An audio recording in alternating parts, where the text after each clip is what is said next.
ለሴት ልጅ ቀብር መዘየር ይቻላል እና ማለት ሁለት አይነት ሐሳብ ስለሰማው አንዳንዱ ማለት ካላለቀሰች ማትረብሽ ከሆነ ይቻላል የሚል አለ፣ አንዳንዱ ደግሞ አይቻልም የሚል አለና በትክክል የትኛው ነው እሱም ብትነግረኝ። زيارة القبور بالنسبة للنساء اختلف فيها العلماء، منهم من جوزه ومنهم من حرم.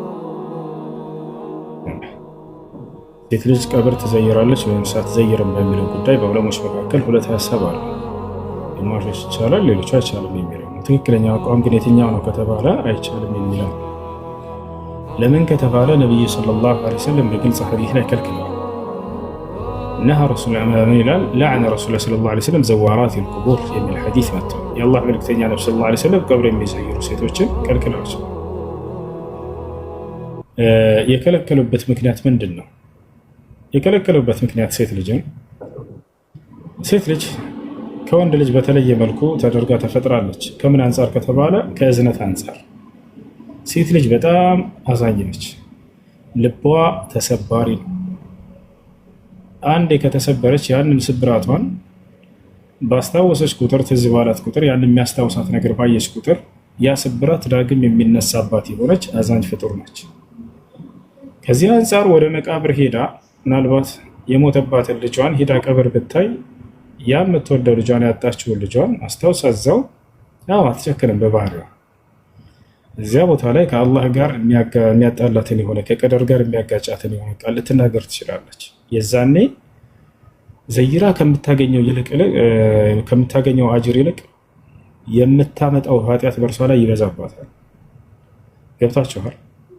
ከማዘን የተነሳ ሴት ልጅ በሞት ጊዜ የምትናገራቸውን ቃላቶች ያስተውላቸው ከሆነ እንዳው መዕዙራ የምትታለፉና ነው እንጂ በዚያ ሰዓት ከስሜቷን መቆጣጠር ስላቃታት የሚለው ከቀደር ጋር የሚያጋጩ ነገሮችን ይናገራሉ።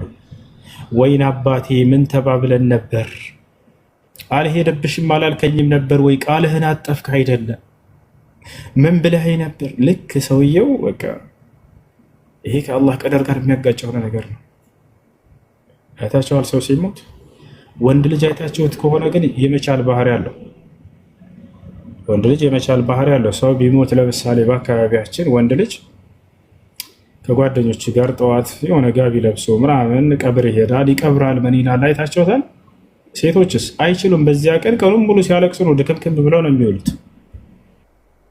ከቀናት በኋላ ራሱ እንግዳ ቤት ውስጥ በሚመጣ ጊዜ ከሩቅ ሀገር ያን ሰው የሞተውን ለማየት እንባቸው ዝም ብሎ ይወርዳል። አይታችሁ ከሆነ ወንዱ ግን ጣጣ የለውም። ልክ ጠዋት ሞቶ ሰውዬ አባቱ አያዝንም አይደለም፣ በልቡ ያዝናል። እሱ ግን ያንን የማውጣት እንትን የለውም። ሴት ልጅ ነች ድክመቷ ግልጽ የሚወጣባት። ይህን ማንነቷን ያስተዋሉ ታላቅ ነቢይ ነቢ ሰለላሁ ዐለይሂ ወሰለም ሴት ልጅ ዳግም ወደ ቀብር ሂዳ ያ ስብራቷ እየተነሳባት እየተሰበረች እንድትኖር አልፈለጉም። ስለዚህ ቀብር እንዳትሄድብኝ ሴት ልጅ ያሉት ከዚህ አንጻር ነው እንጂ እርሳቸው ብትሄዱ ባትሄዱ የሚጎዱት የሚጠቀሙት ነገር የለም። ነገር ግን ሂደው ትውልዳቸው ወደ ኃጢአት የሚወስዳቸው ነገር ላይ እንዳይወድቁ ሲባል ይሄን ነገር አዝነውላቸው ከለከሏቸው። ማንኛውም ወደ ኃጢአት ላይ ይጥላቸዋል ብለው የሚያስቡንን ነገር ይከለክሉናል። ሸፈቀተን ቢና ለእኛ በጣም ስለሚያዝኑልን ነው። አላህ በቁርአን ላይ ሲገልጻቸው ሐሪሱን ዐለይኩም ብሏቸዋል። ይህ ነቢይ ለእናንተ በጣም የሚሳሳላቸው ነቢይ ነው ብሏል። ወላሂ ለአዚም ሴቶችን መከልከላቸው ምን ያክል ፍቅርና ውዴታ እንዳላቸው ለትውልዳቸው የሚያሳይ ነው። ሌላም በርካታ ወንዶችን ሴቶችን የከለከሏቸው አንዳንድ ነገራቶች ይኖራሉ። በደንብ አስተውላችሁ ካያችሁ ምን ያክል አዛኝ እንደሆኑ ያሳያል። ነቢያችን ሰለላሁ ዐለይሂ ወሰለም የተራዊህ ሶላትን ከሌሊቶች አንድ ሌሊት ጀመሩ ብቻቸውን።